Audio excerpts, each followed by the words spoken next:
pernah kisah Kiai almarhum Kiai Mustafa itu mau dibunuh orang. Santri-santri yang mondok yang mukim itu lebih berkualitas daripada yang tidak mukim. Baru masyarakat itu antusias yang luar biasa, Masya Allah, untuk memondokkan anak-anaknya.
Assalamualaikum warahmatullahi taala wabarakatuh. Kembali lagi ke program Acabis, yaitu program spesial di bulan Ramadan, yaitu programnya Jawa Pos Radar Madura.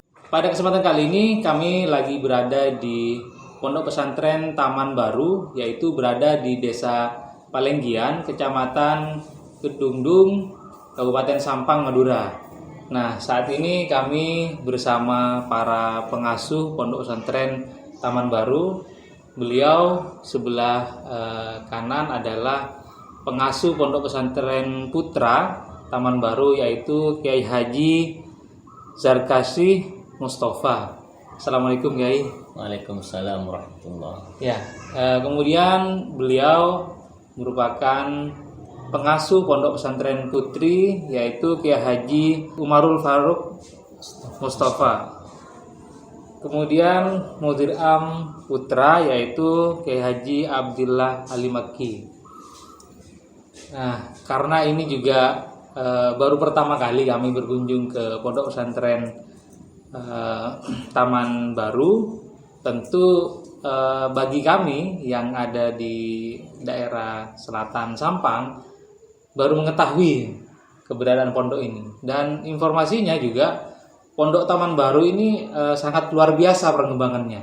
Nah, seperti apa sih sebenarnya keberadaan Pondok Pesantren Taman Baru ini Pak Kiai? Terutama awalnya didirikan pada tahun berapa, kemudian bagaimana perkembangannya sampai saat ini Pak Kiai? Baik, Assalamualaikum warahmatullahi wabarakatuh. Pondok Pesantren Taman Baru Palenggian ini didirikan tahun 71. Tapi sifatnya dari tahun 71 itu yang didirikan bukan sifat pondok, namun colokan, nyolok, kalau bahasa Maduranya nyolok. Jadi datang pulang pergi. Jadi datang untuk sekolah, pulang, kemudian malamnya datang lagi untuk ngaji, pulang lagi. Dari 71. Di tempatnya ke utara dari sini sekitar 1 kilo, kurang lebih. Nah, tahun 1980, istrinya pendiri almarhum Kiai Mustafa itu wafat. Kemudian pada waktu itu juga beliau mau pulang ke Pamekasan karena beliau itu pendatang dari Pamekasan. Kemudian mau pulang, sama masyarakat di sekitar ini tidak dikasih pulang dan dikasih tempat di sini, yang Taman Baru yang sekarang. Akhirnya pindah dari yang pertama, Taman Baru yang pertama, dan pindah ke sini tahun 80. Dan beliau itu di sini dinikahkan sama orang, dicarikan familinya kiai juga, dan melahirkan putra putri yang sekarang. Yang sekarang di sini ada 5. Cuman ya di sini sekarang tinggal kita bertiga ini, menantu dan kita, kakak dan saya yang ada di sini. Yang lainnya sudah di luar. Nah, dari tahun 80 itu terus berjalan seperti biasa, seperti sebelumnya. Karena masyarakat, kenapa Kiai Mustafa itu tidak boleh pulang? Karena antusias masyarakat itu sangat besar sekali untuk menetapkan beliau di sini. Karena sejak datangnya beliau, katanya perubahan masyarakat, kulturnya, kebiasaannya, keagamaannya itu berbeda sekali dari sebelumnya. Iya. Bahkan ada orang yang masih ada sekarang itu, santri-santri pertama itu mengatakan kayak orang non muslim baru masuk Islam gitu. Seakan-akan begitu, padahal Islam tapi mengenal tentang syariat Islam itu minim sekali. Maka sejak datangnya beliau itu luar biasa perubahannya. Akhirnya beliau itu eman kalau beliau pergi gitu, makanya ditaruh di sini.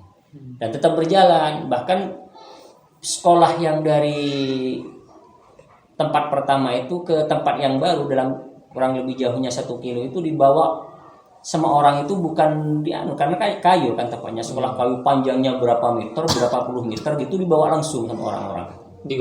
Digotong langsung. Iya. Tidak ada yang dibuang, maksud langsung digotong gitu. Akhirnya ya sampai di sini dan ditempati.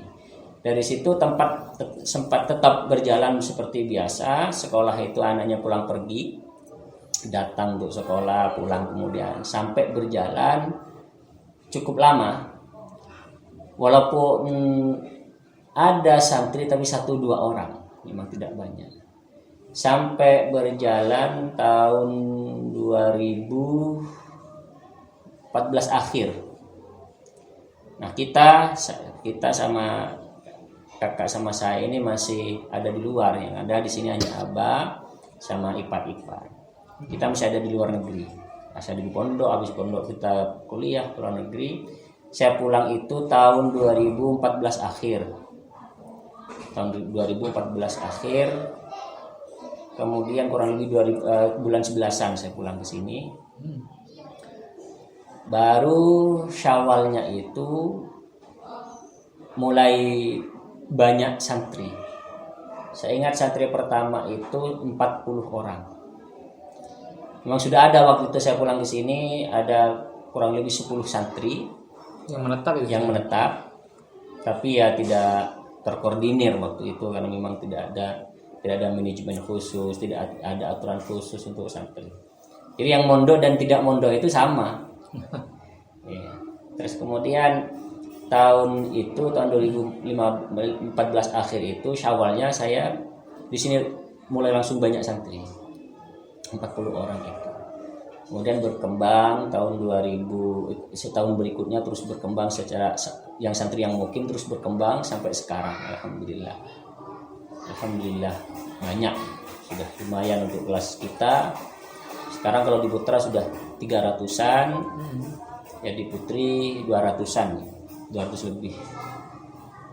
Nah, itu sejarah perkembangan. Nah, sejarah perkembangan pendidikannya tahun 2000 kita sama almarhum ada kakak ipar itu sama abah disuruh mendirikan SMP. Tahun 2004 ya, tahun 2000-an. 2004 mendirikan SMP. Terus berjalan SMP. Nah, tahun 2012 baru mendirikan MA. Nah, berjalanlah dari tahun 2012 itu sampai sekarang. Jadi perjalanannya ini dari awal sampai ke titik sekarang ini bukan gampang sebenarnya. Penuh tantangan ya. Penuh tantangan kita. Kira-kira apa saja itu yang menurut para pengasuh ini kemudian jadi tantangan yang luar biasa di pondok pesantren ini? Ya karena yang dihadapi itu dulu itu ceritanya orang-orang sampai sekarang masih ya ada yang masih hidup itu pernah kisah Kiai almarhum Kiai Mustafa itu mau dibunuh orang. Ya karena dakwah gitu, karena dakwah jadi orang tidak senang mau dibunuh. Sampai sama tetangga-tetangganya itu dijaga. Ini bukan hanya ini sampai ke sini begitu juga gitu, karena beliau ini kan biasa nangani masalah-masalah orang. Biasa nangani masalah-masalah orang, ya biasa tantangan-tantangan seperti itu.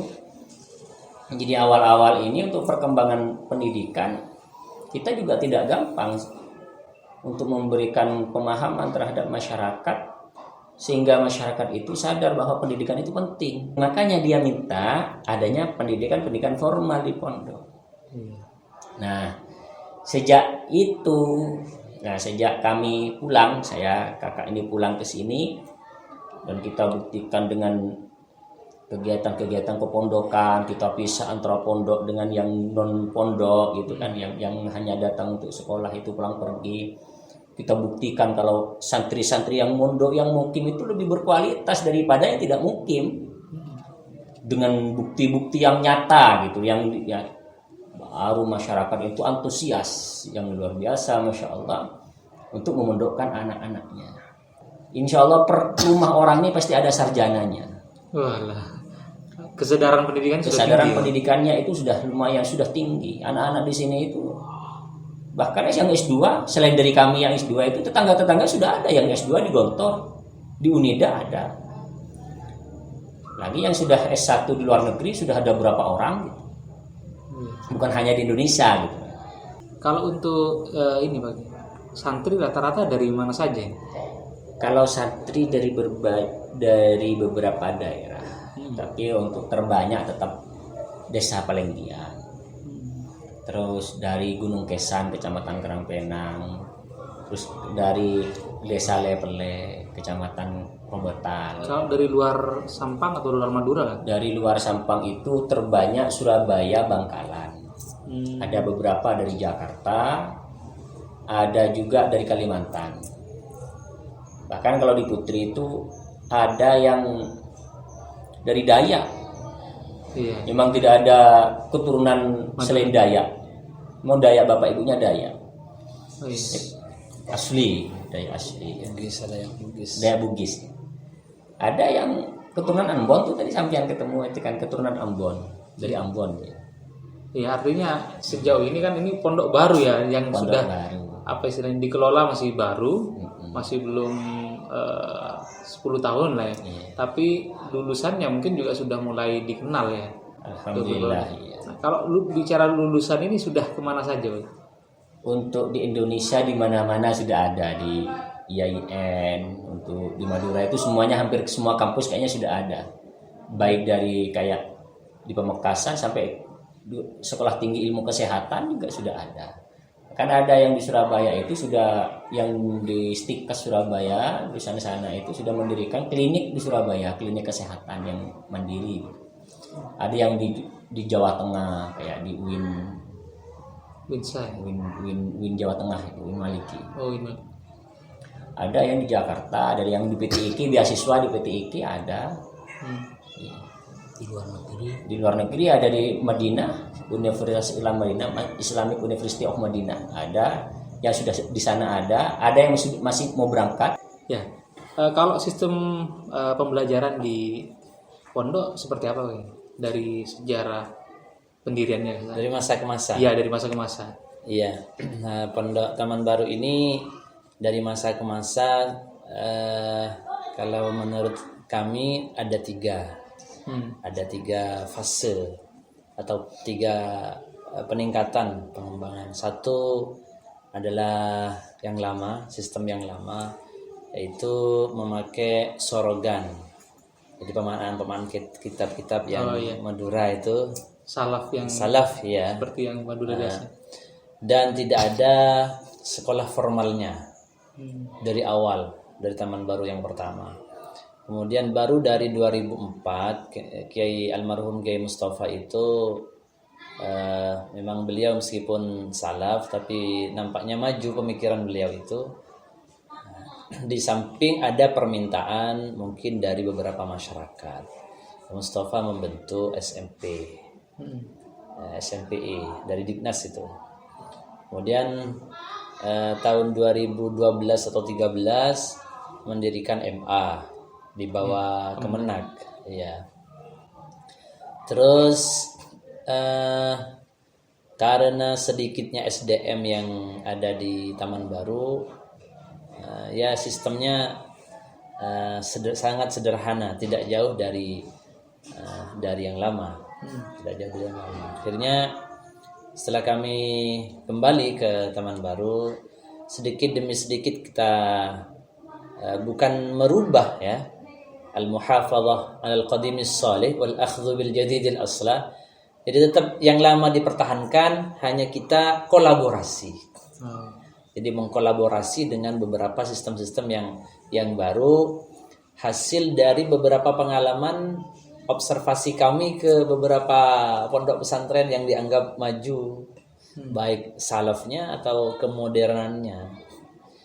Sehingga kita, karena Taman Baru memang mandiri dari awal, kita itu ingin punya lembaga formal tapi mandiri. Akhirnya kita menemukan SPM, Satuan Pendidikan Mu'adalah.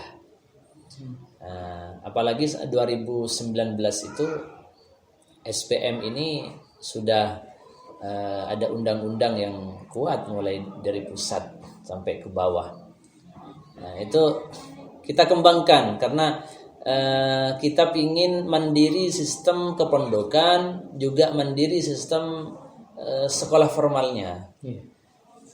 Kita jadi misalnya seperti kurikulum dari kita semuanya. Jadi tidak ada intervensi dari pemerintah gitu. Kita yang membuat dari kelas 1 sampai kelas akhir. Sampai kelas 6. Kita yang mereka-reka kurikulumnya. Bahkan ada beberapa kurikulum sekitar 10 itu hasil karya kita sendiri. Hasil karya pondok. Terus perkembangan itu kita angkat, kemajuan pondok kita angkat. Alhamdulillah. Terus bahasa kita kembangkan, transparansi, manajemen keuangan kita perbaiki, ada transparansi. Kemudian seperti mengadakan kegiatan atau acara, kita bentuk ketua panitia. Bahkan di atas ketua panitia ada misalnya semacam project officer-nya lah. Ya, atau steering committee ya. Nah, itu kita angkat. Santri dan santriwati diajari organisasi. Jadi diajari organisasi. Terus tentang pengabdian juga, pengabdian di sini juga pengabdian diajari anak-anak untuk berorganisasi, mengatur. Karena Taman Baru itu punya tujuan setidaknya ada 2 hal. Satu, mencetak anak mutafaqih fiddin atau mutafaqihah fiddin, supaya dia tahu tentang agama. Yang kedua, leadershipnya, kepemimpinannya. Jadi itu berangkat dari 2 hal itu kita kembangkan sistem pendidikan di sini. Jadi satu, mutafaqih, mencetak anak supaya menjadi mutafaqih atau mutafaqihah fiddin.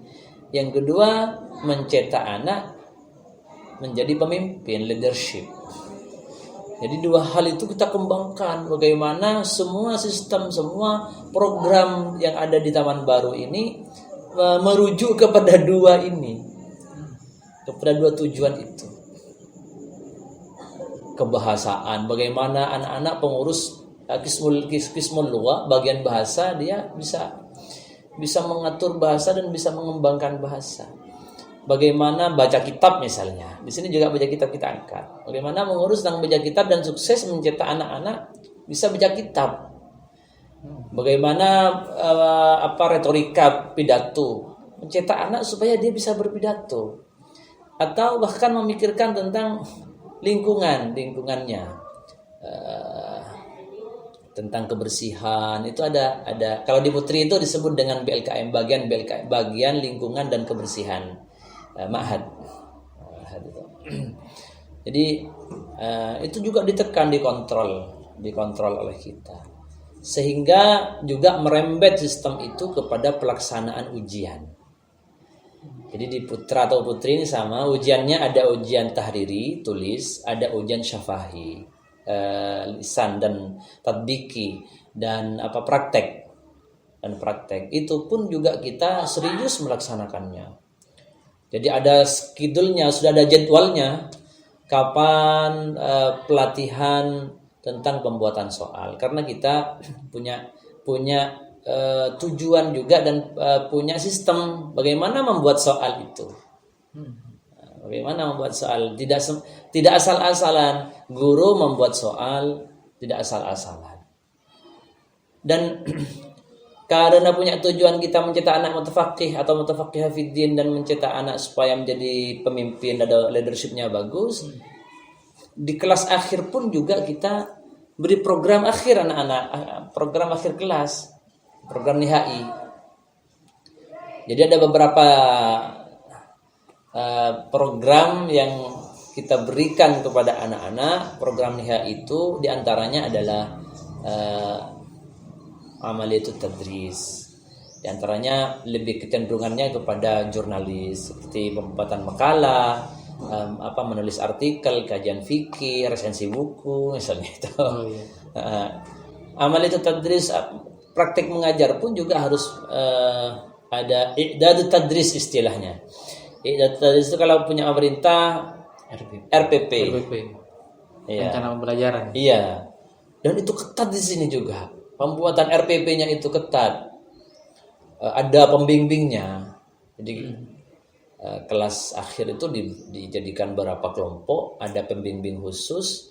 Kalau di putra dianggap pembimbing itu sebagai bapaknya atau kakaknya setidaknya. Kalau di putri dianggap ibu atau mbaknya setidaknya. Jadi anak-anak itu benar-benar dibimbing satu persatu, presentasi nanti. Kalau untuk lama masa pendidikan ada jenjangnya nggak? 6 tahun rata-rata. Rata-rata 6 tahun. Iya, rata-rata 6 Setelah tahun. lulus nanti Ngabdi. ada pengabdian juga. Ada Berapa tahun pengabdian? juga? 1 tahun. 1 tahun pengabdian. Wajib pengabdian Wajib itu. gitu ya? Iya. Kalau nggak selesai nggak dapat ijazah. Oh, juga. iya. Nah Ada kalau lulus tidaknya. oh gitu ada tidak Ada lulus. lulus, ada tidak lulus. Nah kalau untuk ijazah yang sudah menggunakan sistem yang terbaru itu apa sudah? SPM Satuan Pendidikan Mu'adalah ya. Ya yang mau adalah sejak tahun berapa yang sudah bisa keluar? 1 tahun. Baru 1 tahun ya. 2021 berarti yang sudah keluar. 2021 tanggal 15 Ramadan kita ambil SK-nya di Kemenag Pusat di Jakarta. Oh, iya. Berarti ini tahun kedua untuk Iya. mengeluarkan ijazah. 1 bulan yang lalu keluar NPSN, nomor pokok sekolah nasionalnya. Iya. Kita beri nama MMI, Madrasatul Muallimin atau Madrasatul Muallimat Al-Islamiyah. Ini yang formal ketiga. Tahap Formal ketiga. ketiga ya. Nah, biasanya kan ini tidak gampang untuk mendapatkan izin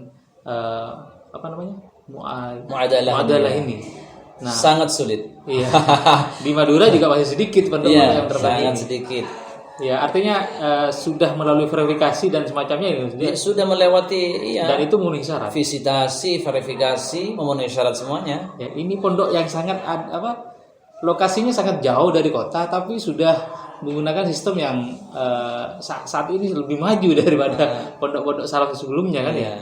Artinya suatu pengembangan yang luar biasa berkat dari inovasi dan pengembangan mungkin yang dilakukan oleh para pengasuh ini. Nah, kalau pondok pesantren ini biasanya juga sangat lekat dengan masyarakat. Nah, upayanya pondok pesantren mendekatkan kepada masyarakat, terutama lingkungan sekitarnya seperti apa? Ini sebetulnya yang memulai bukan kita, bukan generasi ini ya, tapi dari orang tua kami yang meneruskan. Hanya sekarang ini kita perdalam, perdalam, kemudian kita bikinkan itu majelis ta'lim itu, majelis namanya Asyabab, Pemuda Insaf, ya. Ini menarik nih. Kenapa disebut dan Pemuda Insaf ini? Iya betul itu. Karena ini sebetulnya sejarahnya sangat panjang ya, sangat panjang sejarahnya itu. Tapi intinya kita kerucutkan ke satu permasalahan anak ini atau orang yang kita rekrut itu masih belum tersentuh hatinya dengan yang disebut kita dengan hidayah lah, anggap itu ya, kebaikan ya, pekerjaannya macam-macam gitulah. Tapi begitu mereka disentuh hatinya, Masya Allah, doa guru, doa orang tua, doa teman-teman semuanya tidak begitu sulit mereka untuk ikut bergabung dengan kami, dengan Asyabab Pemuda Insaf ini. Karena memang pertama kali Pemuda Insaf ini anak-anak muda. Iya, anak-anak muda sekitar berumur 25 atau di bawah 25 atau anak masih muda, punya istri, anak satu, tapi anggap dulu ya kurang tersentuh hatinya gitu ya, ikut bergabung, dirangkul. Nah, sekarang sudah melebar, sudah melebar, dan bahkan bukan hanya anak muda saja, orang-orang tua-tua yang hatinya kurang ya disentuh kebaikan itu disentuh hidayat itu banyak yang bergabung dan di backup, didukung, didampingi oleh orang-orang yang biasa. Sekarang informasinya juga sudah ribuan juga yang tergabung dalam Asyabab ini. Iya, Masya Allah. Kurang lebih sekitar 2.000 lah sudah. Iya. Mungkin apa saja bagi yang rutinitas kegiatan itu, apa memberikan tausiah saja atau kemudian bagaimana nih? Iya. Kegiatan Syabab ini satu tausiah karena majelis taklim. Karena majelis taklim jadi tausiah. Bukan majelis sholawat. Bukan majelis sholawat. Jadi ini majelis taklim. Sehingga kalau majelis taklim qoriknya itu diambil dari anak-anak muda ini. MC-nya diambil dari anak-anak muda pula, kemudian bahkan hadrahnya dari anak-anak muda yang memang dari awal mereka kurang tersentuh hatinya. Saya takut ya berlebihan untuk membahasakan ya. Takut gitu. Yang anggap dulu masih belum sadar gitulah, masih belum sadar. Lah itu yang ngisi. Ada penceramah dulu yang mengisi pertama kali saya, kemudian adik yang lama, Yazar Kashini yang lama. Terus kita kembangkan penceramahnya mengundang kiai dari luar. Tapi kita pilih juga kiainya. Kiai yang dipilih itu tidak lucu. Yang tidak lucu. Yang bisa masuk, anggap tuh faham kepada mereka, tapi mereka juga takut untuk melakukan maksiat atau keburukan dari hasil ceramahnya itu, dan diambil dari kiai yang serius lah memberikan tausiah. Waktunya tidak lama, di 7:30 dimulai, jam 10 selesai dari berbagai rentetan acara itu. Sebulan 3 kali, 1 bulan itu 3 kali. Alhamdulillah, Masya Allah, Asyabab ini terus banyak yang minat. Nah, untuk kemandirian pondok sendiri bagaimana Pak? Nanti mungkin bisa ditambah-tambah sama adik-adik ini ya, bisa dibantu gitu saya. Pondok ini dari awal hasil dari swadaya, jadi dari keluarga dengan masyarakat. Jadi istilahnya almarhum Kiai Mustafa itu kita takut menjadi satpam gitu. Takut menjadi satpam maksudnya ada bangunan tapi pahalanya banyak mengalir kepada orang lain. Gitu maksudnya. Jadi penjaga. Jadi penjaga, takutnya pahala itu yang kembali ke kami itu sedikit gitu maksudnya. Istilah satpam itu maksudnya sedikit pahalanya. Sehingga di sini rata-rata setiap mau membangun itu pasti ada sumbangan wali santri dengan masyarakat tetangga ini sekitar ini. Ada sumbangan 200-an atau 500-an, kemudian tidak tertarget banyaknya untuk bangunan. Kemudian sistem penggajian guru ya, kita sebut dengan tabsyir guru. Kan itu tentu butuh kesejahteraan. Tidak sama tentu dengan pondok-pondok yang di luar maju atau ya. Karena di sini begini, di sini dulu waktu Kiai Mustafa tidak ada gaji, tidak ada kesejahteraan. Jadi ikhlas Jadi ikhlas. Memang aktif beneran itu. Saya heran juga. Sabun tidak dikasih, apapun tidak dikasih. Karena Ki Mustafa prinsipnya itu dulu, saya juga nggak ada yang gaji gitu. Jadi murni untuk ibadah. Iya, untuk ibadah, untuk pahala. Jadi tapi setelah beberapa tahun ini, khususnya ketika sudah formal, karena ada anggap dulu seperti bos ya.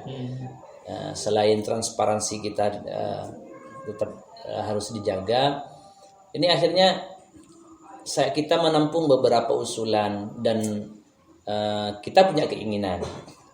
Usulan pertama, ustadz-ustadz banyak yang tidak mau menerima, tetap kembali kepada yang lama gitu. Nah, banyak itu. Sedikit hanya yang meskipun berharap, mungkin hanya berharap ya tidak diberi, tidak apa-apa gitu. Tapi kita punya ketentuan. Jadi akhirnya keinginan kita dimasukkan, usulan itu tetap dimasukkan.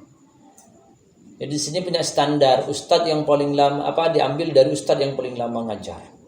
Sudah berapa puluh tahun misalnya ngajar di sini, itu kita kasih tafsir, anggap gaji paling tinggi. Tapi paling tingginya pun 200.000. Itu hanya berkisar 200 sampai 300.000 itu setiap bulan. Per bulan. Dan tidak memakai absen. Jadi misalnya masuk tidak masuk itu tetap itu berjalan. Tidak menghitung karena absennya sekian maka ini ya. Tidak itu. Jadi tetap 200 misalnya atau 300. Setiap bulan tidak berhenti tetap 300. Atau setiap bulan hanya masuknya setengah bulan itu tetap 300 itu. Kalau dari segi ini istilahnya bantuan dari pemerintah apa juga ada di sini? Ya itu dana BOS tetap kita menerima, seperti dana BOS menerima. Tapi kalau bantuan-bantuan bersifat fisik ya tidak menerima. Sudah banyak yang menawarkan dari dulu selama kami masih bisa, kami keluarga dengan masyarakat masih bisa membangun membangun fisik, insyaallah kita masih belum menerima dari pemerintah. Dalam kata petik tidak, bukan pas menolak total sampai kapanpun ya. Takutnya santri membludak banyak, kita butuh membangun sesuatu atau apa, ternyata mendesak, pas ada penawaran pemerintah sesuai dengan ketentuan pondok, karena pondok juga punya keinginan gitu.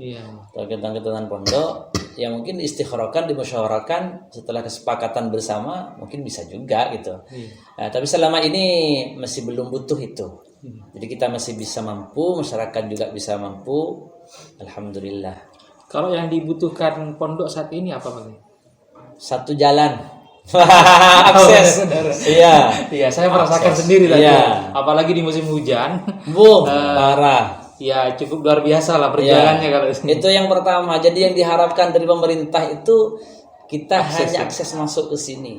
Seandainya Mas Andri, seandainya pondok mampu 2 kilo itu kita cor, kita aspal atau apapun yang ya insya Allah kita pondok lakukan itu. Ada pengaruh nggak bagi terkait dengan fasilitas infrastruktur jalan, kemudian berpengaruh nggak terhadap entah kemudian kunjungan atau seperti apa ke pondok itu? Sangat berpengaruh. Yang pernah terjadi yang beberapa bulan yang lalu, katanya sudah nelpon ke bagian penerimaan santri baru, kemudian datang ke sini ketemu dengan saya.